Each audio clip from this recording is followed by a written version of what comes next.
시청자 여러분 안녕하십니까. 신통방통 윤태현입니다. 지난 9일 이재명 민주당 대표 관련 사건에 연루돼서 수사를 받던 중 숨진 이 대표의 전 비서실장 전모 씨가 노트 6종 분량의 자필 유서를 남긴 것으로 전해졌는데요. 유족의 반대로 유서 전체가 공개되지는 않았습니다만 일부 내용이 전해지면서 이재명 대표가 불편해졌습니다. 관련 이야기를 나눌 출연진들 먼저 소개해드리겠습니다. 반갑습니다. 자, 언론 보도에 따르면 전 씨는 유서에서 이재명 대표를 향해 이제 정치를 내려놓으시라, 더 이상 희생은 없어야 한다는 얘기와 함께 검찰 수사의 억울함을 호소하면서 이 대표의 이름을 여러 차례 언급한 것으로 알려지고 있습니다. 적지 않은 파장이 예상되는 상황입니다. 그리고 지난 10일 이 대표는 과거 비서실장이었던 진 씨의 사망 소식에 검찰의 미친 칼질 탓이다라며 강하게 분노도 표출했습니다. 그리고 전 씨의 빈소를 찾았는데 7시간 대기한 끝에 어렵게 조문을 할 수 있었습니다. 자, 이 대표의 발언과 조문 후 모습 함께 영상으로 만나보겠습니다. 이 억울한 죽음들을 두고 정치 도구로 활용하지 마십시오. 이게 검찰의 과도한 압박 수사 때문에 생긴 일이지 수사당하는 게 제 잘못입니까? 그야말로 광기입니다. 광기. 정치 내려놓으시라는 유서 내용이 보도됐는데 이거에 대해서 좀 어떻게 생각하시는지 한 말씀 부탁드립니다. 고인과 마지막 네, 대표님 안에서 유족분들이랑 좀 어떤 대화가 나누셨는지 좀 말씀 부탁드립니다. 자, 유가족들의 뜻에 따라서 유서는 공개되지 않고 있습니다. 그러나 조금씩 언론 보도를 통해서 그 내용들이 전해지고 있는데 특히 이재명 대표와 관련된 내용들이 꽤나 많이 전해지고 있습니다. 오늘 조선일보 내용을 보면 이런 내용이 있었습니다. 숨진 전 씨가 이 대표에게 측근들 인간성을 좀 길러줘라라는 얘기를 했다는 게 그 유서에 담겨 있다는 게 전해지고 있습니다. 모두 6쪽 분량이라고 말씀드렸습니다. 자, 취재를 종합해 보면 6쪽 분량의 유서 가운데 그중에 한 장은 이재명 대표님께라는 제목으로 작성이 된 유서인데 전 씨는 이 유서 마지막 부분에 이재명 대표 측근들 진정성 있게 인간성을 길러주십시오라는 표현을 쓴 것으로 지금 전해지고 있습니다.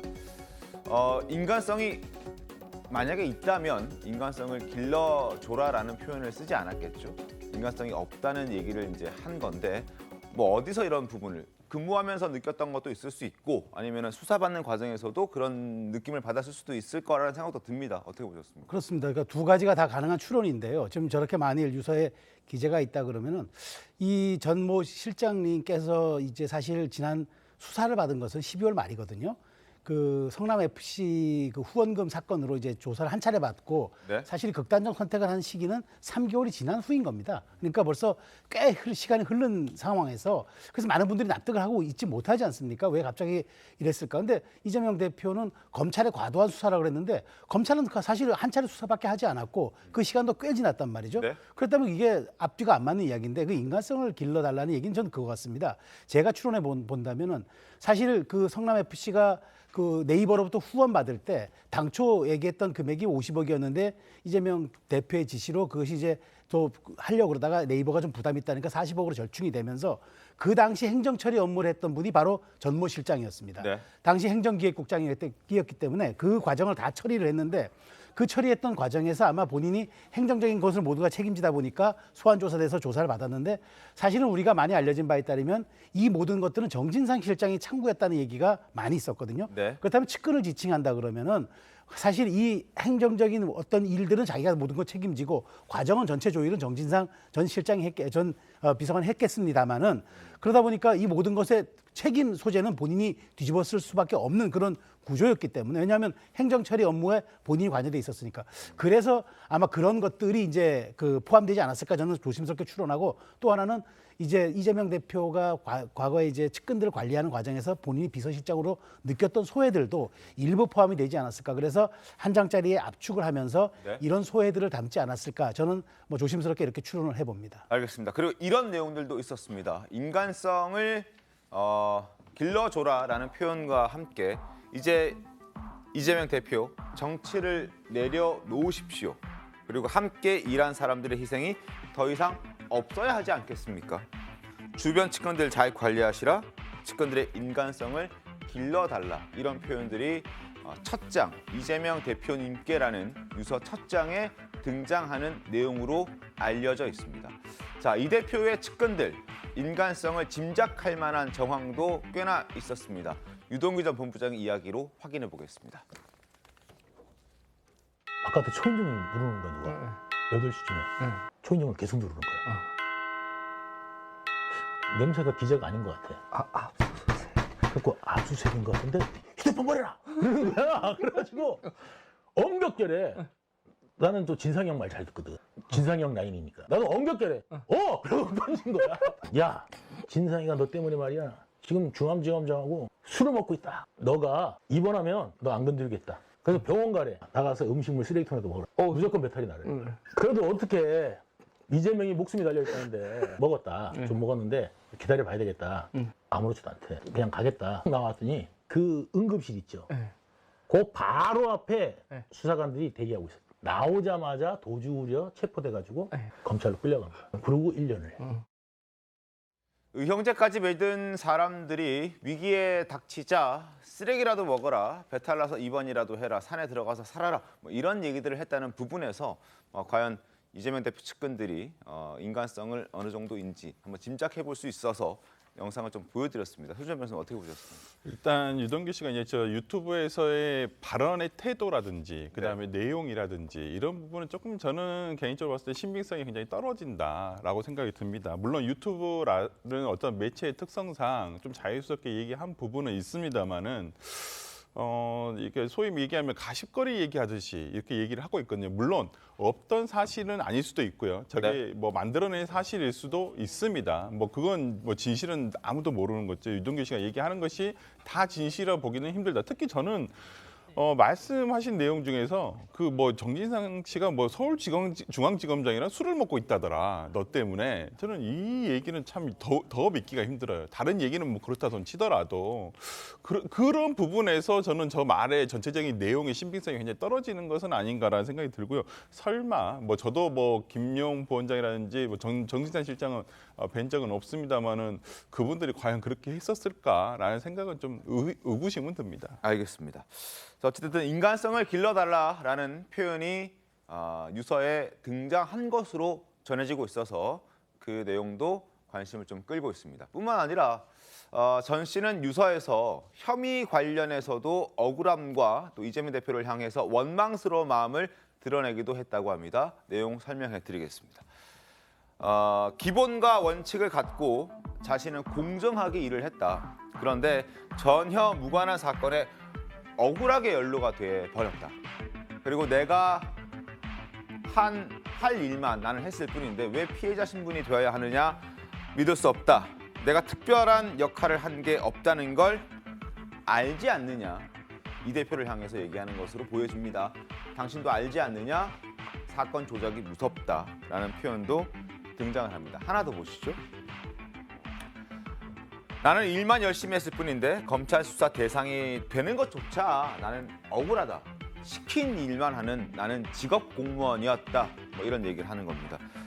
사건 당시 행정기획국장이어서 권한도 없었는데 피의자로 입건까지 됐다. 집안이 풍비박산이 났다.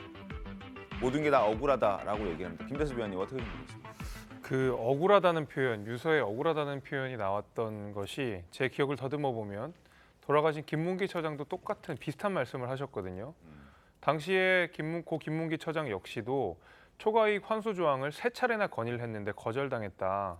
내가 뭔가 이런 불법 행위를 내가 한 것처럼 검찰 수사를 받고 있는 것이 억울하다는 표현을 고 김문기 처장 역시도 유서에 썼던 것으로 저는 기억하고 있습니다.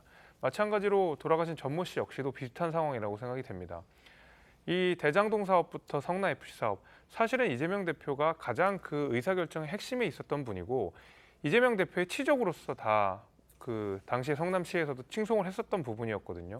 행정기획국장이었고 이어서 경기도에서 비서실장을 했었다고 한다 그러면 이재명 대표가 했었던 주요한 의사결정에 다 옆에서 보좌를 했거나 아니면 그 길목에 있었던 분이다 보니까 사실은 이런 뭐 혐의 대상, 수사 대상으로 이제 포함이 돼서 수사를 받고 있는 것으로 알게 됐지만 사실 이런 행정직 공무원들이 네. 그 어떤 힘이 있었겠습니까? 사실 모든 의사결정의 최종 핵심자는 결국 이재명 대표인 것이고 이재명 대표 때문에 지금 주변에 이재명 대표 말 그대로 주변의 주변까지 다 지금 수사를 받고 있는 상황 아닙니까? 정작 그러나 본인 이재명 대표 스스로는 방탄이라는 논란을 감수하면서도 동시에 이런 검찰의 수사 대상에서 한 발짝 비껴나가 있는 것도 사실이거든요. 아마 이런 여러 가지 생각들이 오버랩되면서 좀 억울하다는 표현을 썼던 걸로 저는 생각이 됩니다. 알겠습니다.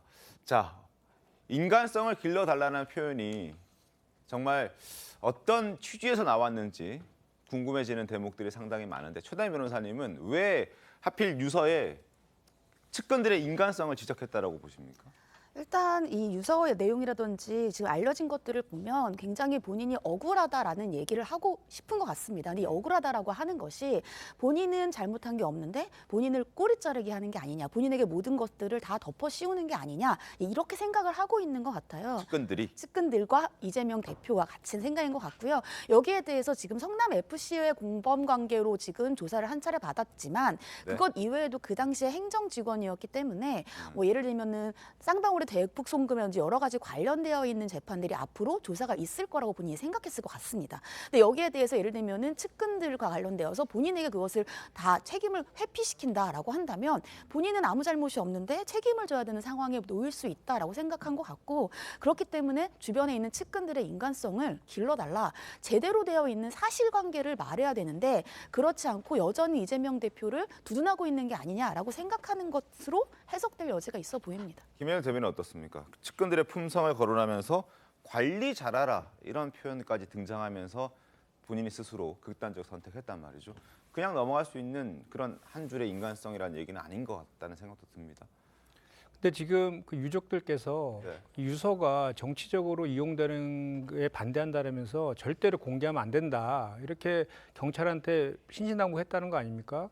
근데 지금 언론을 통해서 일부 이제 유서의 내용들이 나오고 있는데 저것이 사실인지도 정확히 모르겠고 모두 6페이지에 달하는 것이라서 전체적인 걸 다 봐야지 그 맥락을 확인할 수 있다라는 전제에서 좀 말씀드리고요. 그다음에 이걸 만약에 경찰에서 유출한 것이라면 경찰은 아주 중대한 범죄 행위를 저지른 거라서 저는 그거에 대한 책임을 반드시 져야 된다라는 말씀을 먼저 좀 드리고요.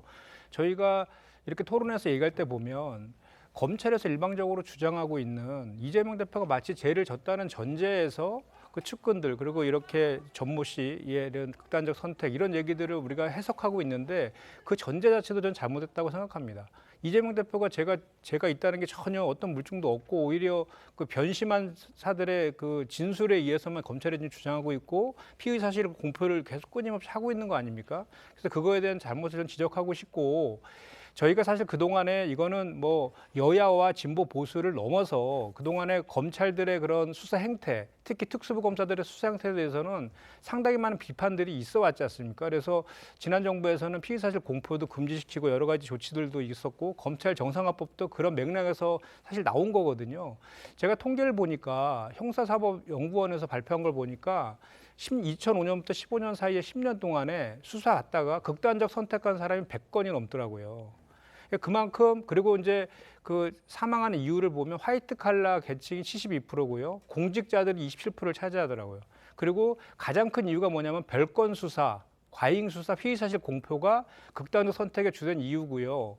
그리고 이제 이렇게 공직자들이나 화이트 칼라가 극단적 선택을 하는 이유는 그분들이 그동안 사회생활에서 영역에서 좀 이렇게 위치를 다 점하신 분들이잖아요. 그래서 이렇게 과잉 수사를 받게 되면 정말 우리가 상상할 수도 없는 스트레스에 빠진다고 합니다. 그래서 극단 선택을 하게 되는데 여기 유서에도 이게 유서가 진짜인지도 모르지만 그 유서의 내용도 보면 검찰의 조작 수사 때문에 힘들었다라는 표현도 있지 않습니까? 저는 오히려 이런 일이 극단적 선택이 벌어지면 왜 이런 일이 벌어졌는지에 대한 원인부터 규명해야 된다고 봐요.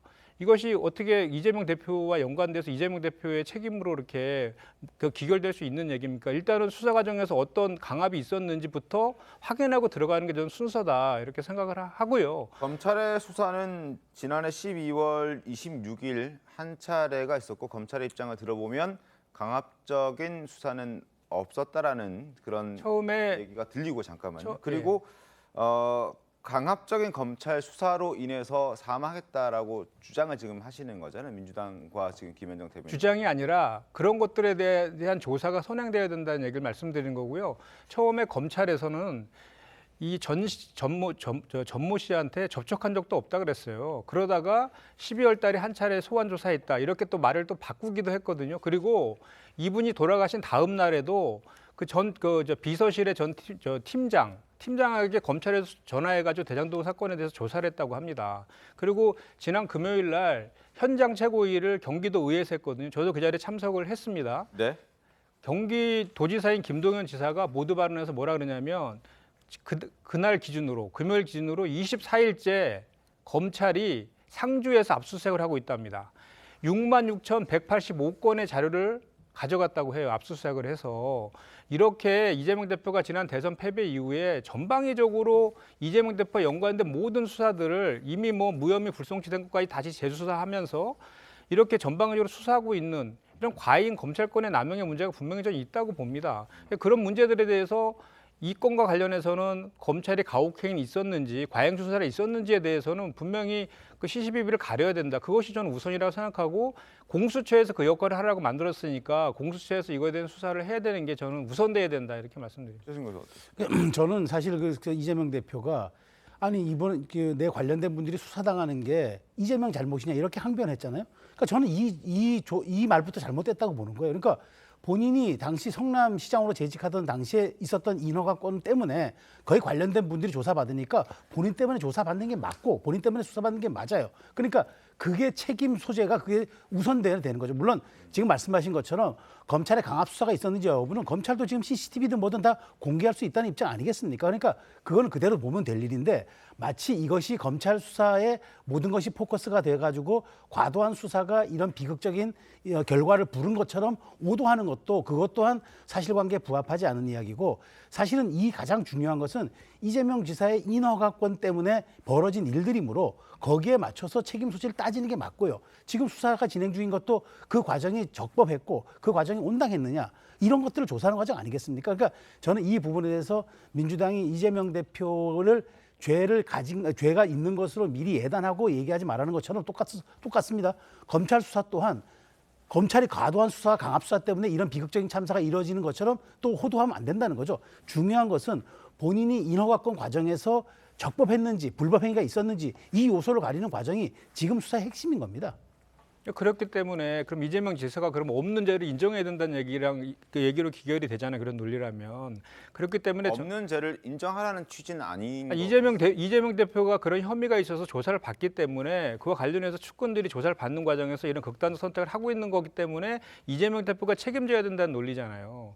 그렇다면 이재명 대표가 그러면 없는 죄를 인정할 수는 없는 노릇이고 그리고 제가 좀 전에도 지적했지만 대장동 사건 그리고 성남FC 사건 변호사비 대납도 대북 송금으로 넘어갔다가 성남FC 건도 경찰에서 이미 불송치했던 걸 재수사하고 있는 것이고 대장동 사건도 처음에 그 유동규 일당 등에 의한 배임 뇌물로 조사했다가 나중에 수사검사와 정권 바뀌면서 이재명 대표의 배임권으로 다시 또 회귀하고 이런 것들 아닙니까? 그래서 민주당 입장에서 보면 이재명 대표를 제거하기 위한 표적 수사라고 저희가 규정하고 있는데 거기에 대해서 이재명 대표가 이거 전부 다 내가 한 게 사실이고 범죄행위다라고 인정하라는 그 주장에 다름 아닌 거 아닙니까? 그래서 그런 건 아니다. 그래서 어차피 혐의가 있다고 검찰에서 수사를 하면 수사를 하는 것인데 그 과정 속에서 이런 극단 선택을 하는 이유가 무엇인지에 대한 것은 수사 과정에서 어떤 일들이 있었기 때문에 강압적인 수사가 있었기 때문에 극단적 선택을 했을 가능성이 높다라는 기본적인 얘기를 말씀드린 거고 그동안에 이런 극단적 선택 한 사례들이 제가 한 두세 가지만 좀 예를 들면요. 정권마다 이런 게 있었어요. 그 성완종 씨 경남기업 대표가 과거에 MB 정부 때 자원외교 관련해서 비리 수사 받을 때요. 극단적 선택하셨어요. 그때 그 성완종 리스트에 지금 홍준표 대구시장도 언급돼 있고 그 당시 이완구 전 국무총리도 언급이 돼 있어서 수사를 했습니다. 근데 무죄 판결 받으셨어요. 그럼 그분은 MB 정부 때 비리 때문에 수사받았으면 MB 때문에 그럼 자살한 겁니까? 그리고 국정원 댓글 사건 관련해서도 현 검사 출신 하고 또 세월호 민간인 사찰 문제 관련해서 기무사령관도 극단 선택을 했어요. 수사받다가. 그럼 그분들은 그럼 박근혜 대통령 때문에 사망한 거랑 논리랑 뭐가 틀립니까 이게. 그래서 저는 이게 이재명 대표가 얘기했듯이 죽음을 정쟁화시킬 것이 아니라 정치 도구로 활용할 것이 아니라 근본적인 검찰권익 수사 과정에서의 문제는 없는지를 우리가 살피는 계기로 삼아야 되지 않을까라는 말씀을 제가 드리는 겁니다. 그것도 당연히 삼아야겠죠. 근데 중요한 거는 지금 말씀하신 것처럼 마치 성남FC 사건이 검찰이 불송치한 거를 다시 이 정부가 새 정부가 들어서 털었다는 식으로 이야기를 하는데 그건 사실관계가 다르잖아요.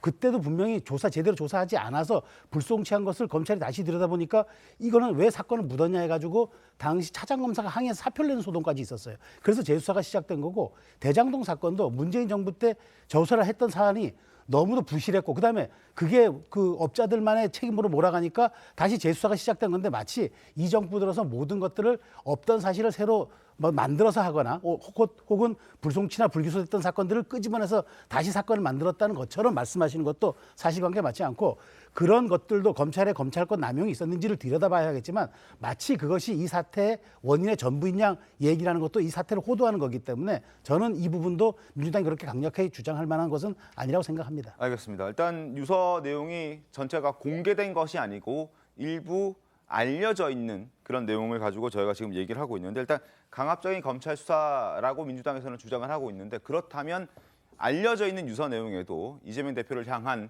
정치를 그만하셔야 된다, 더 이상의 희생은 없어야 되지 않겠느냐라는 표현들이 등장하지 않았을 테고 그리고 사건 조작이 무섭다는 표현이 있긴 한데요. 그게 있다고 알려져 있긴 한데 그게 누구의 사건 조작인지에 대해서는 명확하지 않기 때문에 그 부분도 한번 기다려봐야 될 것 같습니다. 그리고 또 하나 경기도가 지금 뭐 수십 일째 압수수색 받고 있다고 하는데 압수수색은 검찰이 하고 싶어도 법원의 발부가 영장 발부가 없으면 할 수 없는 부분이어서 법원도 필요하다는 판단이 있었기 때문에 지금 압수수색을 하고 있다는 점도 말씀을 드리겠습니다. 한번 지켜보도록 하겠습니다. 자 그리고 지난 10일 이재명 대표는 전 씨의 조문을 위해 빈소를 찾았습니다. 당초 한 1시 정도에 조문을 하기 위해서 그때쯤 그 빈소에 도착한 것으로 알려져 있는데 그러나 7시간 정도 늦어지면서 여러 말들이 나왔습니다.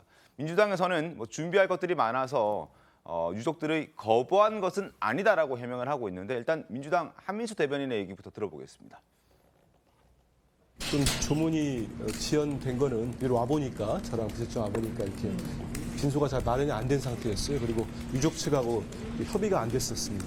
대표님은 밖에서 이제 기다리고 계셨는데 안에도 좀 어수선했고 그래서 이제 유족도 상황이 그렇긴 하지만 대표님도 계시고 하니까 조문을 하시면 좋겠다고 해서 바로 오실 겁니다.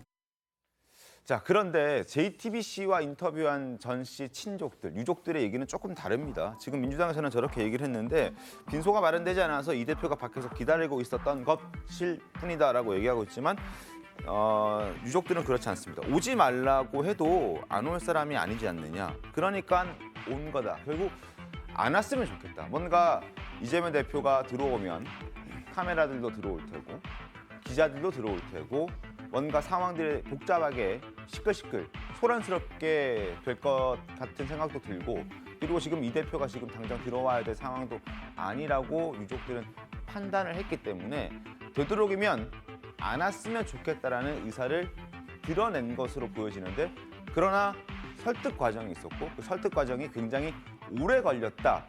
그렇게 설명하는 사람들도 꽤나 많습니다. 김재수 위원님 어떻게 좀 보셨습니까? 그러니까 처음에 이제 이재명 대표가 빈소에 방문을 했는데 입장이 안 된다 그래가지고 저는 이제 어떤 일인지가 좀 궁금했었거든요. 이제 뭐 언론 보도 내용 보니까 검찰이 뭐 부검을 한 해 만에 해가지고 사실 뭐 빈소에 들어가기가 어렵고 이런 얘기들이 이제 언론 보도를 통해서 나왔는데 그 당시에도 제가 좀 잘 이해가 안 됐던 부분은 검찰의 부검 여부가 사실 조문 여부를 결정하지는 않는 것 같거든요. 그러니까 예를 들면 빈소가 마련되지 않더라도 만약에 그 돌아가신 전모 씨의 유가족분들이 이재명 대표를 만나고자 했다 그러면 네. 앞에서 기다리는 걸 알고 있다고 하면 적어도 나와서 인사를 하거나 아니면 이재명 대표가 들어가서 인사 정도는 할 수 있었다라고 보거든요. 그것은 검찰의 결정과는 저는 무관한 내용이라고 생각합니다. 그럼에도 불구하고 이재명 대표가 거의 7시간 가까이를 바깥에서 기다렸다라고 하는 것은 제 생각이 어디까지나 제 생각이지만 유가족분들이 이재명 대표를 만나는 것 자체가 그렇게 뭐 좋은 일이 아니었기 때문에 그렇게 썩 유쾌한 일이 아니었기 때문에 내지는 내키지 않았기 때문에라고 밖에는 저는 해석이 되지 않습니다. 사실 얼마든지 이런 빈소 정리가 안 된다고 하더라도 유가족분들은 누가 온다 그러면 뭐 저도 장례를 치러봤지만은 가서 이제 인사하기 마련이거든요. 그러니까 저는 그렇게 생각을 하는데 바깥에서 이렇게 오랫동안 기다리셨다라고 하고 들어가셔도 긴 시간 동안 방문하지 않고 나왔다라는 것은 아무래도 그런 유가족분들께서 좀 껄끄럽지 않은 그 껄끄러운 그런 느낌들이 좀 있었기 때문에 그런 것이 아닌가라고 좀 조심스럽게 예측해 봅니다. 알겠습니다. 빈소가 마련되지 않아서 이 대표가 밖에서 기다리고 있었던 것이다. 빈소가 마련되는데 걸리는 시간이 7시간이나 걸릴까요? 그 부분에서 약간 고개가 갸우뚱해지는 부분이 있긴 합니다. 자, 전체 사망의 유동규 씨는 이재명 대표를 향해서 제발 책임을 좀 져라 이렇게 얘기를 했습니다. 그 목소리도 들어보겠습니다. 무리하고 위법적인 어떤 그런 행정 요구가 이런 자꾸 사건들을 만들어내는 게 아닌가 싶습니다. 참 안타깝고 비통합니다. 본인이 좀 책임질 건 책임져야 되는데 본인은 항상 뒤로 물러나 있으니까 예를 들어서 도시공사 같은 경우는 지금 저만 기소돼 있지 않습니까? 저는 제가 책임지겠습니다. 이분도 좀 책임질 것은 책임을 져서 이런 일이 좀 발생하지 않았으면 좋겠습니다. 유동규 씨가 과거 이런 얘기 한 적이 있습니다. 광화문에서 이재명 대표를 위해서라면, 그리고 이재명 대표가 만약에 공직선거법 위반으로 과거에 대법원까지 갔을 그때 이게 불리하게 판결이 내려진다면 자신의 몸을 던지겠다, 분신할 수도 있다라고 생각할 만큼 충성심이 굉장했던 사람인데, 그런 사람이 이제 책임 좀 제발 지시라 이렇게 얘기를 하고 있습니다. 어떻게 좀 보셨습니까, 최단 변호사님? 네, 일단 기본적으로 유동규 씨 같은 경우에는 무리한 행정 요구가 있어서 주변 사람들이 힘들어지고 있다라고 생각을 하고 있습니다. 이 얘기의 그 근본을 보면 이 모든 책임의 당사자는 이재명 대표다 이렇게 주장을 하고 있는 것으로 보이고요. 본인도 처음에는 이재명 대표를 감싸고 이재명 대표의 입장에서 어떤 것을 증언을 하거나 재판을 받으려고 했지만, 그렇게 하다 보면 본인에게 모든 책임이 올마올 수밖에 없다라고 생각을 하고 있는 것 같아요. 거기에다 대해서 똑같이 지금 이 사망한 전 비서실장도 같은 생각이다라고 생각을 하고 있는 것 같고, 그렇기 때문에 이제는 주변의 사람들이 힘들어지지 않게 이재명 대표가 책임을 져줘야 되지 않겠느냐라고 주장하고 있는 것으로 보입니다. 알겠습니다. 설준 변호사님 어떠세요? 그러니까요. 그러니까 이 부분에 있어서 조금 여러 가지 의미가 함축되어 있는 것 같아요. 그러니까 근데 보면 이 책임을 져라라는 말이 그러면 사법적인 책임을 지라는 얘기인가요? 아니면 도의적인 책임을 지라는 것인지, 아니면 지금 정치인으로서의 이재명에게, 예를 들어서 이재명 대표에게 정치적인 책임을 지라는 것인지 조금 애매모호하게 들려요, 이 부분이. 그러니까 어떤 유동규 씨가 얘기하는 부분이 도대체 그러면 이재명 대표에게 뭐 본인의 모든 죄를 다 인정하리라 뭐 이렇게라고 얘기하는 건가요? 근데 지금 이재명 대표에 대해서는 그 대장동과 FC 사건 관련해서 기소도 안 돼 있어요. 지난번에 체포영장이 국회로 넘어왔습니다만 기각된 뒤로 지금 뭐 언론의 보도에 의하면 이미 이 전주에 기소가 됐어야 정상인데 기소도 되지 않고 있단 말이죠. 특히나 FC 사건 같은 경우는 벌써 한 두세 달이 지났단 말이죠. 저는 여러분들 아마 이재명 대표가 저는 아마 이번에 이 사건을 겪으면서 상당히 인간적으로는 당연히 도의적 책임 지고 싶죠. 그리고 미안하기도 하겠죠. 당연히 그 인간으로서 그런 연민이라는 것은 없을 수는 없다고 봅니다. 다만 지금 이러한 상황에서 야당의 대표에게 검찰의 칼끝이 놓여져 있는 상황에서 이러한 부분을 그냥 예를 들어서 내 법적인 책임이 나에게 다 있다 이렇게 얘기할 수는 없는 상황인데, 이 법적인 책임의 입증은 검찰이 하는 것입니다. 그렇기 때문에 지금의 뭐 어떤 도의적인 책임이라든지 너무 이재명 대표께서 이제 이런 자세한 얘기까지는 안 하고 계시지만은 저는 그런 부분까지 비난할 필요는 있나라는 생각이 들고요. 각각의 얘기하는 각각의 입장에 유동규 씨, 그다음에 국민의힘, 그다음에 뭐 여러 군데서 뭐 민주당 내에서 얘기하는 각각의 책임이 다른 책임이라는 것이 저는 그것을 받아들이는 입장에서 어떻게 생각할 것인가, 이것을 너무 중의적으로 함축해서 얘기하시는 건 아닌가 싶습니다. 그 어떤 책임도 안 질려 하니 이러저러한 책임의 얘기들이 나오지 않을까. 도의적 책임이라든지 이런 부분은 있으시겠죠. 예. 알겠습니다. 자, 국민의힘도 전시 사망과 관련해서 이재명 대표가 남탓만 하고 있다 이렇게 비판을 했습니다. 진중권 교수도 그런 취지의 목소리를 냈습니다. 두 사람의 목소리 함께 들어보겠습니다. 이재명 대표가 가장 아끼던 고인마저도 이재명 대표를 가리키고 있습니다. 많은 사람들이 이재명 대표를 가리키고 있는데 그 손가락을 꺾어 남에게 돌리려 하고 있습니다. 측근들에게 책임을 떠넘겨 희생을 강요해놓고 남겨진 유족의 상처까지 후벼파며 조문할 때는 언제고, 돌아서자마자 또다시 남탓만 하는 것이 이재명식 정치입니까? 지금 4명이거든요. 자기를 만나지 않았으면 이 사람들 살아 있을 겁니다. 공무원이잖아요. 시키면 시키는 대로 해야 되고 윗사람이 가자는 데 따라간 거지 않습니까? 그런데 본인은 굉장히 압박을 느낀 겁니다. 그걸 지시한 사람이 누가 이재명 대표거든요. 근데 이분 검찰 때문이다 지금 이렇게 나오고 있잖아요.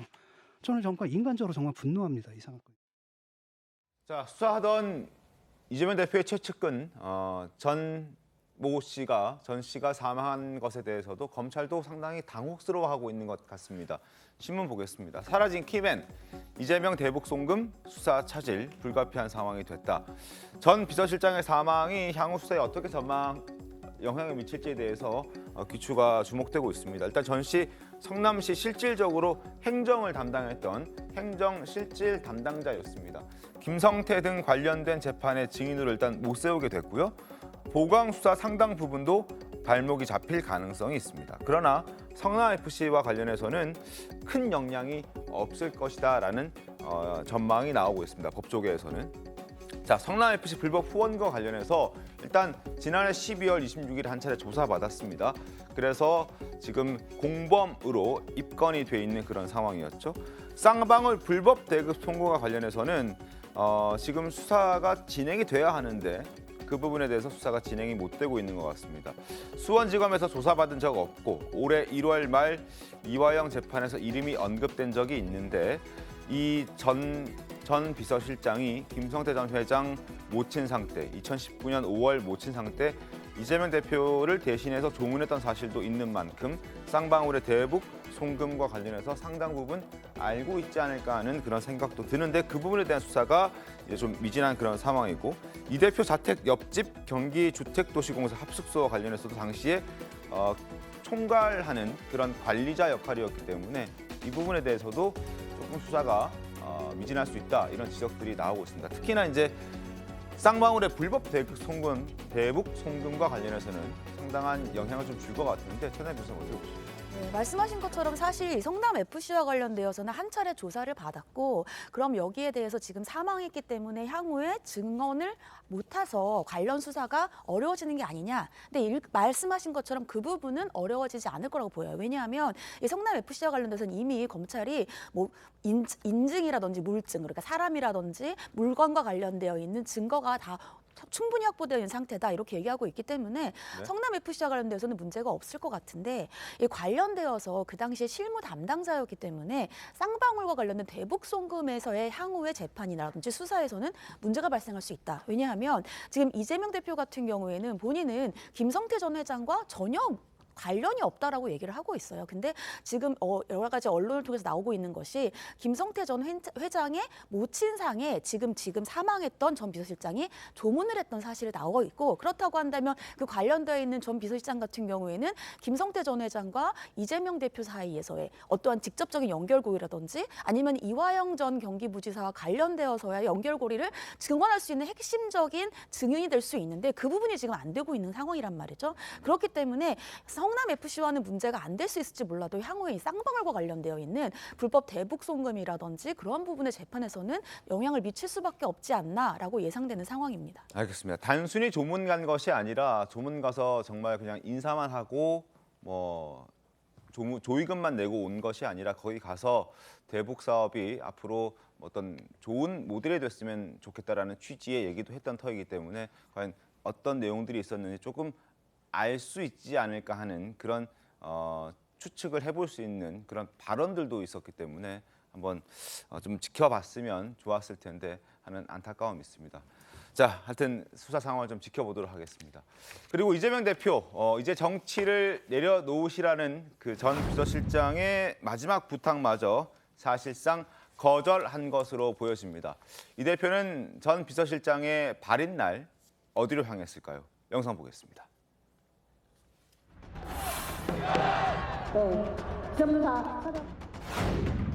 국민들은 기가 막히는데 대통령은 귀가 막힌 것 같습니다, 여러분.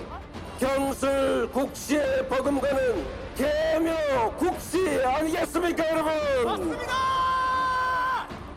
충북지사는 아예 대놓고 나는 기꺼이 친일파가 되겠다 이렇게 말합니다. 참으로 이완용이 울고 갈 일 아닙니까, 여러분?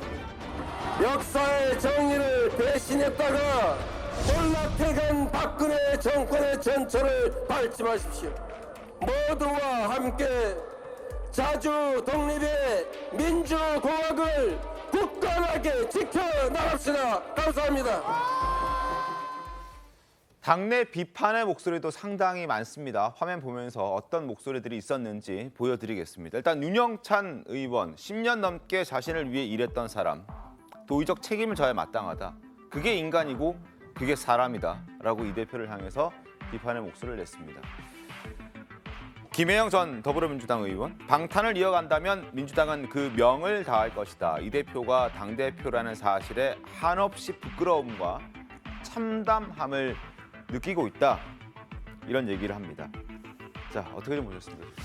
저는 어저께 저 집회를 보면서 느낀 생각이 그렇습니다. 정말 그 측근이었고 자신을 위해 헌신했던, 평생 헌신했던 공직자가 세상을 떠났고 그렇게 유능했고 헌신적인 공무원이라고 칭송했던 그 이 대표가 바로 장례식 날 저 장애 투쟁 나갑니다. 가서 개묘국시라든지 무슨 뭐 이완용이라든지 이렇게 아주 정말 수위 높은 발언들을 쏟아내면서 이렇게 하는데 저는 이렇게 생각합니다. 자, 어떤 일에 대해서 심부름을 시켰으면은 심부름을 시킨 사람이 죄가 큰 거지 심부름을 한 사람이 죄가 크겠습니까?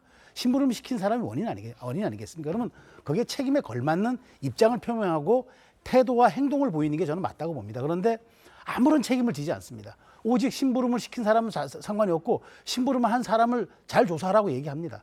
그게 그렇다면 그게 말이 안 되는 거죠. 그래서 지금 민주당 내에서 저렇게 얘기가 나오는 게 단순히 뭐 친명과 비명의 갈등을 넘어서 저는 그렇습니다. 인간성과 존엄을 회복을 위한 정치가 이제 돼야 되지 않느냐는 상식의 목소리가 나온다고 생각을 하는 거고요. 그다음에 뭐 총선이라든가 이런 정치적인 일정 외에도 정말 이렇게 비극적인 일들이 더 반복되지 않으려면은 무엇인가 그 성남시장 재직과 경기도지사 재직 시절에 있었던 일에 대해서 이재명 지사가 무엇이든 이게 법적인 책임을 지금 뭐 없는 죄를 자복하라는 얘기가 아니라 이젠 내가 그러면 더 앞장서 수사받고 내가 책임을 지려고 노력할 테니 이런 부분에 대해서는 뭐랄까 검찰도 나에 대해서 그럼 내가 모든 것들에 대해서 사법 일정에 대해서 수사 일정, 재판 일정 적극 협력하겠다. 이렇게 어떤 그 뭐랄까요? 책임 있는 정치인으로서의 그런 좀 메시지를 내는 게 저는 맞다고 보고 그런 것들에 대한 당의 목소리들이 이제 분출하고 있는데 저는 이런 와중에 마치 지금 이슈로 등장한 우리 그 강제징용 문제와 관련해서 대통령의 한일 지금 정상회담 앞둔 이 시점에 가가지고 저렇게 야당 대표로서 극렬한 목소리를 쏟아내는 거는 저는 이 국면을 지금 한번 반일 투쟁을 한번 몰아보자라는 정략적 의도의 생각이 안 됐기 때문에 이 대표가 정말로 말씀하신 것처럼 고인에 대한 추모와 명복을 빈다? 그것이 다 사실은 아무런 진정성이 없는 허언처럼 들리는 거죠. 이재명 대표가 전 씨가 사망한 다음 날 최고위에서 이런 얘기를 했습니다. 자기가 아는 공무원 중에 가장 훌륭한 공무원이었고 성실한 공무원이고 가장 유능한 공무원이었다. 아끼는 사람이었다. 그러면서 잠깐 말을 멈추고 울먹거리는 모습까지 보여줬었습니다. 그렇다면 그렇게 아끼는 사람이었다면 발인날 함께 하거나 아니면 자숙하거나 뭔가 좀 도의적 책임을 지는 모습을 보여줬었어야 하는 것 아니냐 이런 비판이 당 내에서도 나오는 겁니다. 김영현 대변인. 예. 지난 이제 돌아가시고 다음 날이 이제 금요일 날 현장 최고위가 경기도에서 있었는데 저도 거기 참석을 했었습니다. 누구보다 가장 비통해하고 슬퍼하셨어요. 그 전날 그 사고 극단적 선택 이후에 많이 우셨는지 얼굴 퉁퉁 부어 계셨고 또 발언하는 도중에 울먹이시기도 하셨거든요. 그리고 이제 그날 현장 최고위 있었던 날은 당의 공식적인 행사가 2개가 있었습니다. 시흥에 있는 현장 답사하는 것도 있었고 7시에 당원들 모여 있는 국민보고대회도 부천에서 예정되어 있었는데 당과 관련된 행사들은 다 취소를 하시고 바로 조문으로 가셨어요. 근데 이건 그 다음 날이지 않습니까? 다음 날이고 이거는 주관이 시민단체가 주관하는 것이었고요. 야 3당의 대표들이 다 나가서 발언하게 돼 있는 거라서 그 공개 최고위 끝나고 비공개 최고위에서 논의를 했습니다. 그래서 이거는 힘들지만 마음은 아프시겠지만 참석하는 게 좋겠다. 이렇게 해서 참석이 당 차원에서 결정돼서 가신 거고요. 그리고 이권이 어떻게 그 극단적 선택과 연관될 수 있습니까? 이권은 이권대로 생긴 거지. 이권에 맞춰서 극단적 선택을 한 것이 아니잖아요. 그래서 이거는 대일 불종액으로서 국민적인 지탄이 대단히 많고 사법 주권과 헌법 유린을 위반한 것이라 해서 정말 다 지탄의 대상이고 이렇게 하는 그런 사안들에 대해서 공당인 야당 대표가 참석하기로 했는데 참석하지 않으면 또 본인의 개인적인 그 사법 리스크라고 표현하면서 또 책임을 방기했다라고 또 비판하지 않겠습니까? 그래서 힘들지만 개인적으로는 대단히 힘들지만 공적인 일을 수행했다 이렇게 보는 것이 정확한 겁니다. 글쎄요, 이게 뭐 다른 날도 아니고 미리 정해진 일정이라고 하더라도 이재명 대표 스스로 이야기한 대로 본인이 굉장히 아꼈던 측근이 돌아가셨다 그러면 저는 저기 나가는 거는 그래도 2번, 3번 고려를 해봤을 거라고 생각합니다. 물론 뭐 개인적인 아픔이 있었는데도 불구하고 나왔다 이렇게 얘기가 되겠지만은 정치 현장이거든요. 그리고 윤석열 정부를 규탄하고 있는 그런 정치 현장이거든요. 거기에 본인과 굉장히 가까운 그리고 억울함을 호소하면서 돌아가셨던 분이 장례를 하고 있는 와중에 정치 행사에 가서 윤석열 정부를 비판한다고 하는 것이 저는 이재명 대표가 다시 한번 정치 한가운데 다시 오신 거거든요. 이런 여러 가지 본인들의 리스크를 뒤로 한 채로 온 건데 제가 저 부분에 대해서 이재명 대표가 최소한의 도의적 책임을 져야 된다고 보는 이유는 이재명 대표가 돌아가신 전모 씨의 소식이 들려왔을 때 최고에서 했던 내용이 주변의 주변까지 다 샅샅이 털어서 수사를 하고 있다라고 이야기를 했거든요. 근데 제가 그 얘기를 들으면서 조금 이해가 잘 안 됐던 부분은 뭐였냐면 물론 검찰의 수사가 주변의 주변까지 털 수 있습니다. 그것이 과도하다는 비판도 할 수 있습니다. 그러면 주변의 가장 핵심인 이재명 대표는 과연 수사에 충실하게 임했느냐라는 저는 질문을 다시 한번 해보게 됐습니다. 결국 주변의 주변까지 털 수밖에 없다는 것은 그 어떤 수사의 가장 한가운데 있는 이재명 대표가 그 수사에서 비껴나 있기 때문이라고 저는 해석할 수도 있다고 보거든요. 이재명 대표는 개항을로 출마하면서 국회의원이 되셨고 당대표로 출마하시면서 민주당을 방탄으로 이용했다는 비판을 받고 있습니다. 그 가운데서 자신의 측근과 측근들은 굉장히 강도 높은 수사를 받고 있다 이 얘기가 되는 것이거든요. 그렇다 그러면 이재명 대표가 본인에 대한 수사는 못 받겠다 하더라도 본인 때문에 벌어진 사건이고 본인 때문에 혐의를 받고 있는 사람이라 그러면 저는 최소한의 도덕적 책임, 도의적 책임, 정치적 책임에 대해서는 이야기를 할 수도 있었다고 생각합니다. 하지만 그런 얘기들은 전혀 다 하지 않고 돌아가신 소식이 듣자마자 검찰의 탓을 했거든요. 검찰은 이례적으로 거기에 대해서 반박 선명을 냈고요. 그 가운데서 아직까지 이 돌아가신 분의 어떤 후폭풍이 정치권에도 그리고 국민들한테 남아있는 상황에서 저 자리에 가서 굳이 윤석열 정부를 비판하는 내용이 야당 대표로서 꼭 해야 됐을 일이냐 저는 그렇게 생각하지 않습니다. 알겠습니다. 자, 그런 차원에서 이런 사설도 있습니다. 신문 한번 함께 보겠습니다. 측근 장례 날에도 정치 선동했다. 정말 도의적 책임에 대해서는 관심이 없는 것이냐 이재명 대표라는 사설입니다. 조선일보 사설 보시죠. 자, 전 씨가 유서에 이렇게 얘기했던 거 한 번 더 말씀드리겠습니다. 이 대표님 이제 정치 내려놓으십시오. 더 이상의 희생자는 없어야 되지 않겠습니까? 라고 썼지만 이 대표는 전 씨의 장례식 당일에 장외 정치 투쟁에 나섰습니다. 전 씨는 유서에 본인 책임을 알고 있지 않느냐, 측근들 진정성 있게 관리해달라고 썼다고 한다. 하지만 이 대표는 검찰의 과도한 압박 수사 때문에 생긴 일이지 이재명 때문은 아니다라고 얘기를 했습니다. 전 씨 장례 당일 이 대표가 정치 선동 구호를 외치는 모습을 본 전 씨 유족들 심정도 아마 굉장히 아팠을 것이다. 전 씨 죽음에 도의적 책임을 표하면서 자숙하고 애도하는 게 정치의 상식이자 인간의 도리다. 이것 또한 하지 않는다면 그 미안함마저 없다면 정치도 해서는 안 된다라고 조선일보는 따끔하게 지적하고 있습니다. 그간 이재명 대표 측근들 중에서 스스로 목숨을 끊은 사람들이 적지 않습니다. 의문의 죽음이 있을 때마다 이재명 대표는 자신과 무관하다라는 입장을 계속 반복해 왔습니다. 목소리 들어보겠습니다. 안타까운 일이고요. 어쨌든 명복을 빕니다. 왜 엉뚱한 데를 자꾸 건드려서 이런 참혹한 결과를 만들어내냐 하는 아쉬움이 있습니다. 저는 그분이 왜 돌아가셨는지를 모르죠. 참으로 안타까운 일이고. 어쨌든 망인에 대해서 안타깝게 생각하고 명복을 빕니다. 입장은 우리 선대위에서 낸 게 있으니까 참고해 주시면 좋겠습니다. 아무 관계도 없는 사람이 검찰, 경찰에 강압 수사를 견디지 못해가지고 돌아가신 분들이 있는데 그게 이재명과 무슨 상관이 있습니까? 이 억울한 죽음들을 두고 정치 도구로 활용하지 마십시오. 이게 검찰의 과도한 압박 수사 때문에 생긴 일이지 이재명 때문입니까? 수사 당하는 게 제 잘못입니까? 이재명과 무슨 상관입니까? 이게 제 잘못입니까? 그리고 어쨌든이라는 단어를 사용합니다. 어쨌든 유감입니다. 어쨌든 뭐 안타깝게 생각합니다. 어쨌든 명복을 빕니다. 이런 표현들이 등장하면서 진정성이 좀 떨어진다 이런 얘기들이 나옵니다. 설전 변호사님. 네, 일단은 아까도 이제 사설에서 봤다시피 자숙하고 애도하는 것이 정치적인 도의라든지 어떤 도의적 책임을 지는 것이 아니냐. 근데 이제 참 이 도의적인 책임이라는 것을 아까도 말씀드렸습니다만 어떤 것을 요구하는 것인지를 모르겠어요. 그러면 당대표직에서 물러나야 된다는 것인지 그것이 과연 도의적 책임인지 그리고 말하시는 분들 예를 들어서 윤영찬 의원이 얘기하시는 당내에서 얘기하시는 예를 들어서 뭐 도의적 책임 이것이 과연 그냥 단순히 도의적 책임인가? 그럼 도의적 책임이란 것은 지금까지 화면에서 봤지만은 이재명 대표가 안타깝다, 고인의 어떤 명복을 빈다 이런 부분 공개적으로 말씀하고 계시는 부분들이 저는 도의적 책임이라고 저는 봅니다.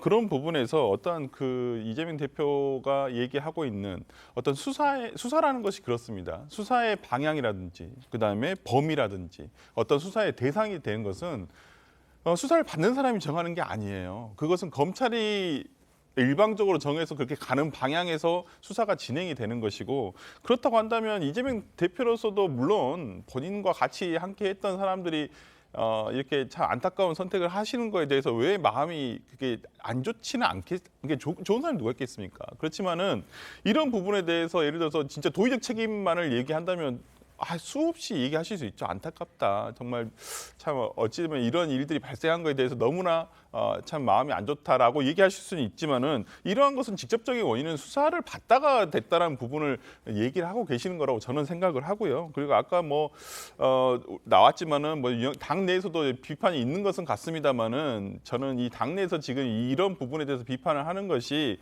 과연 도의적 책임만을 묻기 위해서 그런 것인지는 솔직히 잘 모르겠고요. 김혜영 과거에 전 위원장 같은 경우에는 과거 친문이 당대표를 하고 계실 때도 똑같은 그냥 대안 없는 비판만을 지속해 왔다는 것이에요. 그러니까 본인의 목소리가 당에 대한 비판에 대한 것이 힘을 얻지 못하는 것은 본인이 당에 대한 기여도가 없기 때문이라 생각하기 때문에 저는 이런 부분에서 무분별한 비판은 조금 자중돼야 되는 거 아닌가 싶습니다. 알겠습니다. 자, 그리고 이 대표가 저렇게 비판을 받으면서도 지난 주말에 집회에 참석을 했죠. 그때 함께 참석했던 사람이 정의당의 이정미 대표입니다. 근데 이정미 대표를 향해서 이재명 대표의 강성 지지층들은 욕설을 퍼부었다고 합니다. 영상 보겠습니다.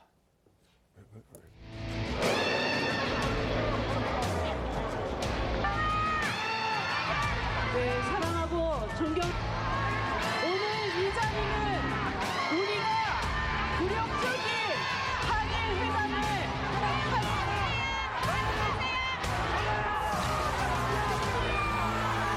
우리 한마음 한뜻으로 윤석열 굴욕외교 심판해야 되지 않겠습니까? 우리 이렇게 같은 뜻을 가지고 있습니다. 오늘 발언 경청해 주시기를 부탁드리겠습니다. 그렇게 하실 수 있으시겠죠? 네, 발언 듣도록 하겠습니다. 이재명 대표와 민주당 지도부에게 공식적인 사과를 요구합니다. 오만하고 저열한 민주당식 정치에 매우 엄중하고 심각한 문제의식을 느낍니다. 어제의 일이 처음도 아니었거니와 갈수록 심해지는 정도에 더 이상 침묵할 수 없습니다. 자, 지난달에 체포 동의안이 국회로 넘어왔을 때 정의당이 찬성을 했기 때문에 이제 체포가 되어야 된다는 식으로 이제 가결표를 던졌기 때문에 거기에 대한 항의성으로 욕설과 야유가 이어졌는 것 같은데 일단 정의당은 사과 요구합니다. 공개적으로. 사과할 의향 있으십니까, 민주당에서는? 글쎄요, 저도 저 현장에 있었거든요. 네. 저분 그때 그 자리에 뭐 워낙 많은 시민분들이 같이 하고 있었기 때문에 저분들이 우리 민주당 당원인지 아닌지도 사실 구분할 수도 사실 없었고요. 그 자리에서 뭐 이렇게 우리 당의 지도부라든지 저희 의원들도 한 50여 분 같이 참석했었거든요. 이렇게 뭐 제재하거나 가는 그런 상황이 전혀 아니었어요. 뭐 그냥 군중 속에서 소리가 나오니까 그냥 그런 상황이었거든요. 그리고 이제 그분들만의 의사표시를 했던 것 같은데 뭐 오래 가지도 않았습니다. 잠시 있었고 또 일부 시민이 이렇게 연단으로 가려고 하는 것도 다 제지해갖고 다 이제 막고 이렇게 했거든요. 다만 이제 정의당 입장에서는 저렇게 느꼈을 수도 있겠다라는 생각은 드는데 한번 대화를 통해서 한번 대화를 해서 이런 제가 지금 말씀드린 이런 내용들을 잘 설명드리면은 해소될 수 있지 않을까 생각합니다. 뭐 공개적인 사과를 할 의향은 없으신 걸로 알아듣겠습니다. 제가 결정할 위치에 있지는 않기 때문에. 예. 알겠습니다. 지금까지는 적어도 상황을... 대변인의 위치에서 확인한 바로는 그럴 가능성은 적다는 걸로 이해를 하도록 하겠습니다. 자, 어쨌든 지난 주말 사이 굉장히 많은 일들이 있었는데 이 대표는 또 다른 곳에 있었던 어떤 해프닝에 대해서도 자신의 SNS를 통해서 알려왔습니다. 신문 보겠습니다. 부모님 묘소에 구멍 파고 돌덩이가 있었다. 폐가망신 저주 의식이다. 라는 내용의 SNS 글을 올렸습니다. 자, 이재명 대표의 부모가 모셔진 그 묘소가 있는데 거기에 돌덩이도 박혀 있었고 구멍을 4군데 뚫어서 거기를 뭐 혈자리를 이렇게 막는 듯한 그런 것들도 있다고 해서 사진과 함께 글도 소개를 했는데 지금 보시는 이 돌멩이들이 이재명 대표 부모 묘소 주변에 있었다는 겁니다. 일단 돌에 지금 적혀 있는 글자들이 살짝 보이실 텐데 잘 보이는 건 생이랑 명이란 한자가 보였고요. 좀 흐릿하게 보이는 게 기 또는 살로 추정이 되는 글자였습니다. 그래서 결국 민주당에서는 이건 주술적 테러다, 경악스럽다. 그래서 수사를 촉구할 것이다. 이렇게 얘기를 하고 있는 그런 상황입니다. 이 대표 측근의 달인 다음 날인 어제 잇따라 SNS 글을 이제 올리고 있는 그런 상황인데 화면 다시 한번 보겠습니다.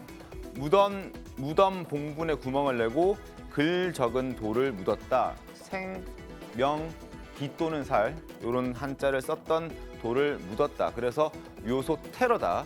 묘소 테러라고 주장을 하고 있고 무덤에 혀를 막고 후손의 폐가망신을 저주하는 흑주술이다. 이런 지적들을 이제 이 대표는 하고 있습니다. 신하희 변호사님 어떻게 좀 보셨습니까? 일단 뭐 이재명 대표 입장에서는 당연히 부모님의 묘소에 저러한 저주의식이라고 보이는 행동이 있었기 때문에 분노하거나 굉장히 문제가 있다고 생각할 수 있다고 보입니다. 그래서 저 부분에 대해서 주말에 자신의 글을 올린 것에 대해서는 저는 어느 정도 당연히 이해하는 부분인데 문제는 말씀을 하신 것처럼 지금 이재명 대표 같은 경우에는 거대 야당의 대표이죠. 그렇기 때문에 본인의 개인적인 일뿐만이 아니라 거대 야당의 대표로서의 어떠한 공적인 지위를 가지고 있는데 이 공적인 지위와 관련되어서 예를 들자면 본인의 가장 가까운 측근이 사망을 했다라든지 아니면 말씀하신 것처럼 사실은 지금 민주당 같은 경우에는 정의당과 연대가 굉장히 중요한 부분이라고 할 수 있는데 정의당의 이정미 대표와도 지금 문제가 발생할 수 있는 상황이 충분히 있었습니다. 네, 이런 부분에 대해서는 어떠한 언급도 없이 본인의 개인적인 일만을 페이북에 글을 올렸다라고 하는 것은 야당의 대표로서 공적인 어떠한 업무를 제대로 하고 있는지 그 부분에 대해서는 좀 의구심이 든다 이렇게 볼 수 있겠습니다. 손자 변호사님 어떻게 보셨습니까? 일단 이런 부분들이 참 윤석열 대통령도 이제 소위 대선 과정에서 뭐 왕자 논란이라든지 뭐 여러 가지 뭐 천공이라든지 지금도 뭐 그 관저 이전과 관련해 가지고도 수사가 진행 중인 사건도 있지 않습니까? 그렇다고 한다면 상당히 참 이 정부에 들어서 이런 주술이라든지 참 무용적인 참 이걸 믿고 싶지 않은데 이런 현대 21세기에 이런 부분들이 있다는 거. 어찌됐건 그렇더라도 우리가 항상 1년에 2번 설이라든지 추석 때라든지 항상 우리가 묘에 가 성묘를 하지 않습니까? 그런데 이런 어떤 부모를 기리고 이러한 장소에까지 가서 누군가의 뭐 어떤 목적이 있었는지 모르겠습니다. 저것이 정말 뭐 좋은 목적인지 좋은 목적으로 했다라면 저렇게 봉분을 훼손하지는 않겠죠. 일단은 그렇지만은 이재명 대표에 대한 뭐 안 좋은 것을 뭐 기원을 해서 본인이 저런 훼손을 했다라고 보는데 어찌 되었든 간에 그것이 어떤 목적이었던 간에 봉분을 훼손한 것 자체도 지금 형법상 형법으로 문제가 돼요. 이 부분은 그렇기 때문에 어떤 어느 측의 지지자이신지 어떤 생각을 가지고 계신지는 모르겠지만은 이러한 것들은 좀 지양돼야 되지 않을까 싶습니다. 알겠습니다. 자, 그리고 이달 초 더불어민주당이 3월 임시국회를 열어야 된다라고 얘기를 하면서 3월 1일부터 이례적으로 3월 1일 공휴일부터 국회를 열자 해서 국회를 열었습니다. 그런데 그때 베트남 출장 갔다는, 베트남으로 출국했다는 논란이 있었던 더미래 사람들이 있었죠. 한 20명 정도라고 알려져 있었는데 더미래 소속 현직 의원 20여 명을 포함해서 총 인원이 알려진 것보다 훨씬 더 많았습니다. 화면 보겠습니다. 현역 의원들은 강훈식, 기동민, 우상호, 우원식, 홍익표 등등 21명이 갔고요. 현역 의원들이 아닌 민주당 관계자들이 있습니다. 그 외 김기식 전 금감원장, 박수현 전 청와대 비서관, 배재정 전 국무총리 비서실장, 유은혜 전 교육부 장관 등 10여 명이 함께 베트남으로 갔다는 게 최근 다시 알려졌습니다. 굉장히 강도 높은 또 깊이 있는 토론을 하루에 서너 시간 했다고 얘기를 했는데 그것과 또 배치되는 상반되는 사진도 공개가 됐습니다. 일단 그 사진 보여드리기 전에 원내대표 이야기 목사 한번 들어보겠습니다. 의원들이 오래전에 잡힌 일정이고 특히나 좀 당내 상황이 좀 복잡한 상황에서 이런 상황을 좀 진단하고 또 향후에 당의 단합을 어떻게 좀 깨할 것인지 논의하는 그런 연례적으로 해왔던 그런 워크숍이라 그래서 국회도 지금 회의가 안 잡혀 있고 그다음에 이제 향후에 다른 그런 그 상황을 감안했을 때 그나마 좀 가능한 일정이라고 해서 그러면은 알겠다라고 제가 말씀을 드렸습니다. 자, 어쨌든 박홍근 원내대표가 허락을 해줬고 그래서 강훈식 의원을 포함해서 더미래 소속 의원 20여 명과 전현직 민주당 관계자들, 전 문재인 정권의 관계자들이 포함된 30여 명이 지금 보시는 것처럼 이렇게 외유성 관광 비슷한 걸 갔습니다. 외유성 출장. 지금 한 30여 명이 저곳에 가서 하롱베이도 가고 마사지도 받고 그랬다는 얘기가 들립니다. 어떻습니까? 그러니까 저는 저걸 보면서 좀 당혹스러웠던 게 그 3.1절마저도 어쨌든 국회를 열어야 하기 때문에 그 우리가 방탄국회라고 하면서 그리고 1월 1일부터 이제까지 계속 국회를 열면서 단 하루도 쉬면 안 된다는 거예요. 네. 그러면 그래서 이유가 된 게 민생입니다. 그 민생 법안 처리, 그다음에 그동안 밀리는 법안들 이런 것들을 처리하고 논의하기 위해서는 단 하루도 국회가 쉬어서는 안 된다고 했는데 3월 2일부터 5일까지 저렇게 베트남을 가서 그랬어요. 토론했다고는 쳐요. 근데 토론했던 장소도 좀 의아스러운 게 왜 저 눈에 잘 안 띄는 그런 호텔에 가서 숙박을 했다 그러고 또 국내에서 하면 안 됩니까? 어떤 거기까지 간 것도 좀 그렇지만 그렇게 하루라도 쉬지 않으면 국회를 열지 않으면 안 되는 것처럼 민주당에서 그렇게 얘기해서 국민의힘의 반발까지 사놓고는 저렇게 4일 동안 그냥 편안하게 해외 가서 제가 보니까 치열하게 이렇게 토론했던 흔적보다는 오히려 일정도 약간 좀 느슨했고 그다음에 한인들도 보니까 그 한인 타운도 아니고 중심가도 아니고 약간 외곽 지역에다가 숙소를 잡아놔서 조금 의아했다 이런 현지 반응도 있어요. 그래서 저는 다른 목적이 있었던 걸로 보고 물론 국회의원들은 휴식할 수도 있겠습니다만은 그렇게 하루도 쉬지 않으면 안 될 국회라고 이야기하면서 저렇게 한 3, 4일씩 해외를 20명 가까운 의원들이 다녀왔다는 건 국민 정서상 납득하기도 어렵고 정말 민주당이 민생의 뜻이 있는가 이런 또 본원적인 의구심도 일기하는 그런 행위들이었다고 저는 생각합니다. 알겠습니다. 강훈식 의원의 해명을 보면 주말인 토요일 하롱베이 간 건 사실이다. 주말에 갔다 이런 얘기를 하는 거고요. 발 마사지 받으러 간 몇 분이 있지만 전체 일정은 아니었다. 4-5명 정도만 개인적으로 발 마사지를 받으러 갔다. 이런 설명을 좀 덧붙이긴 했습니다. 그러나 돌아온 직후에 했던 얘기는 지금 현재 정치권이 어려운 상황, 그 상황을 타개하기 위해서 많은 의원들이 머리를 맞대려 간 것이고 3-4시간 이상씩 강도 높은 토론하면서 지금의 이 어려운 정치 상황을 벗어날 수 있는 그런 방법을 찾기 위해서 갔다라고 했는데 발 마사지 받고 하롱베이라는 관광지를 여행하고 그리고 호텔도 중심가가 아니라 굉장히 도심에서 멀리 떨어져 있는 그런 곳에 잡았다고 합니다. 그래서 하노이 교민은 이렇게 설명합니다. 호텔 이름과 위치를 듣자마자 이 사람들이 숨고 싶었구나라는 생각이 들었다. 사실상 우리를 찾지 말라는 것이었다.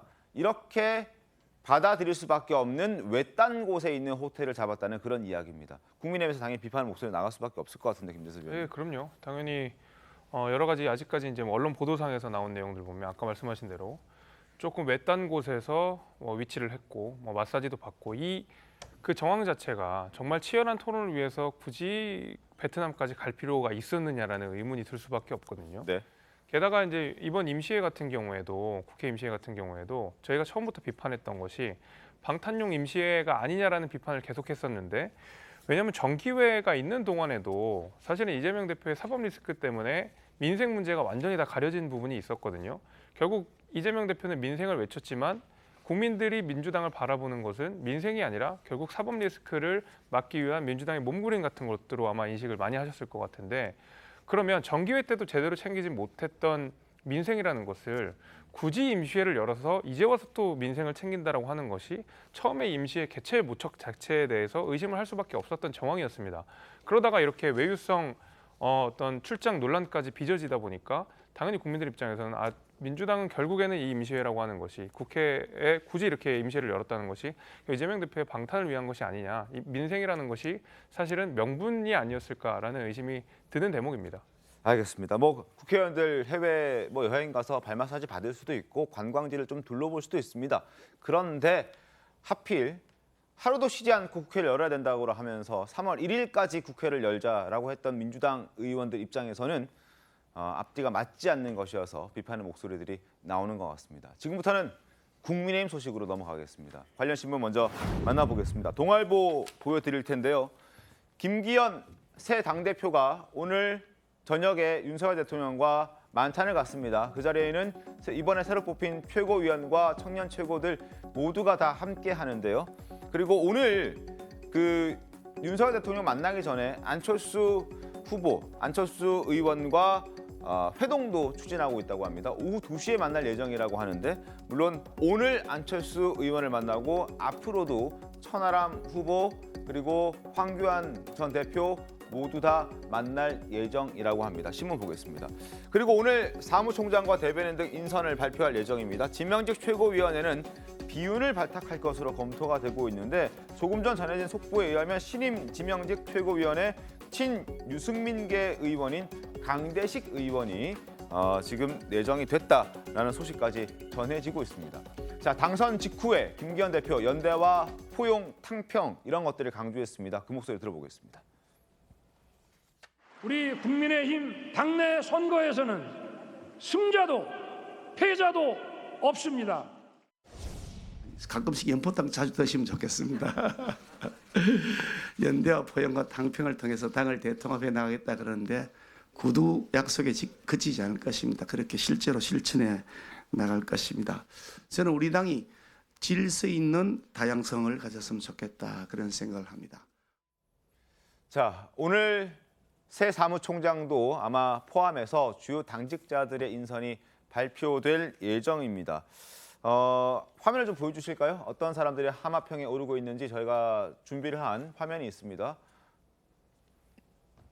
자, 국민의힘 사무총장에는 이철규 의원이 지금 강력하게 거론되고 있고 사실상 내정됐다라고 얘기도 나옵니다. 그리고 전략부총장에 박성민 의원, 그리고 조직부총장에 배현진 의원, 그리고 또 엄태영 의원도 후보군에 지금 들어가 있다고 합니다. 다음 장 보시죠. 이만희 의원, 강민규 의원, 이용 의원, 윤희석 전 서울 강동갑 당협위원장, 그리고 김혜령 전 대변인까지 포함해서 대변인안도 어느 정도 윤곽을 드러내고 있습니다. 마지막으로 지명직 최고위원 후보군이 있는데요. 여기에 앞서 말씀드린 대로 김석기 의원도 있고요. 그리고 앞서 제가 말씀드린 대로 신임 지명직 최고위원의 한 사람은 친유승민계 의원인 강대식 의원이 선출됐다, 내정이 됐다라는 이야기입니다. 어떻게 좀 보셨습니까? 그래서 좀 연대 포용 탕평이라는 좀 김기현 신임 대표의 기조에 맞게 지금 약간 하고 있는 것 같은데 그럼에도 불구하고 저는 어쨌든 이 김기현 의원이 PK 지역 의원이기 때문에 수도권 지역 의원들을 좀 많이 배치시키는 게 좋겠다. 왜냐하면 내년 총선 자체가 수도권 대첩이 있을 수밖에 없는 것이고 그다음에 다양성의 문제에 있어서는 충분히 또 이렇게 좀 지역 탕평의 인재들이 좀 등용돼야 되기 때문에. 네. 근데 어쨌든 사무총장에는 이제 이철규 의원이 이제 내정된 것 같고요. 특히나 이제 장제원 의원 같은 경우가 어쨌든 원내대표 얘기까지 혹시나 있었는데 그 부분도 선을 그었기 때문에 네. 저는 이제 김기현 원내대표가 어쨌든 반대했던 47%까지 포용하는 그런 확장성의 그 어떤 당 운영 이게 이제 꼭 필요한 시점이기 때문에 지금 거론된 후보군들 포함해서 조금 더 다양하게 문을 열어놓고 보는 것도 좋겠다는 말씀드리겠습니다. 민주당에서는 어떻습니까, 서재환 변호사님?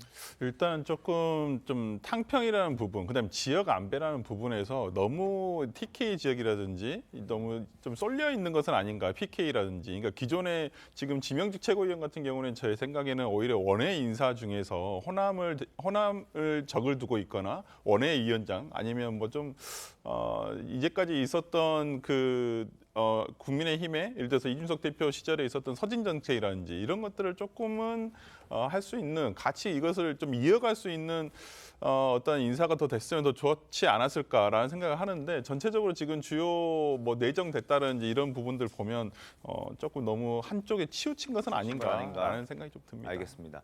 자, 당 대표를 뽑았으니 이제 원내대표도 새로 뽑아야 합니다. 주호영 원내대표의 임기가 다음 달 8일이면 이제 마무리가 됩니다. 그래서 지금 당 내에서는 원내대표 자리를 놓고 서로 물밑 경쟁이 본격화되고 있는 모습인데 일단 후보군들 중에서는 수도권 4선의 김학용 의원 그리고 PK 3선의 박대출 의원이 유력 후보로 거론되고 있습니다. 이 외에도 윤재옥, 김태호, 조혜진 그리고 윤상현 의원들도 함합형에 오르고 있습니다. 장제원 의원도 오르내리긴 했는데 본인이 안 하겠다라고 얘기를 한 상황이고 권영세 의원도 지금 뭐 물망에 오른다 아니다 얘기들은 있습니다만 본인이 원내대표는 관심 없다 이렇게 선을 그어둔 상황입니다. 자, 싸움은 시작됐습니다. 이제 한 달 정도 남았다고 보면 될 텐데 어떻습니까? 김재섭 위원님 일단 김기현 당대표가 영남권 의원이기 때문에 수도권 의원이 원내대표가 되면 좋겠다라는 얘기들도 꽤나 많던데요.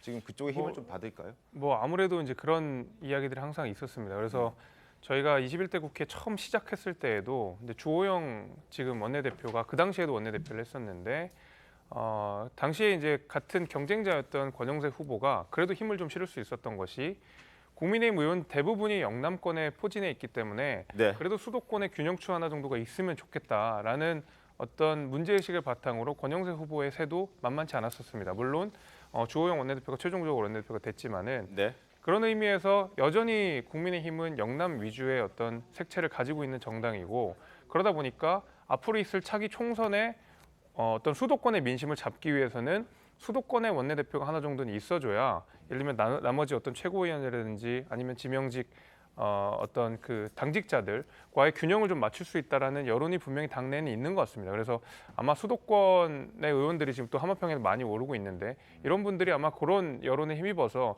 꽤 선전하는 모습을 보여주지 않을까라는 게 제 예상입니다. 알겠습니다. 자, 원내대표 선거도 이제 한 달 정도밖에 안 남았습니다. 상황 좀 지켜보겠습니다. 잠시 뒤 돌아오겠습니다.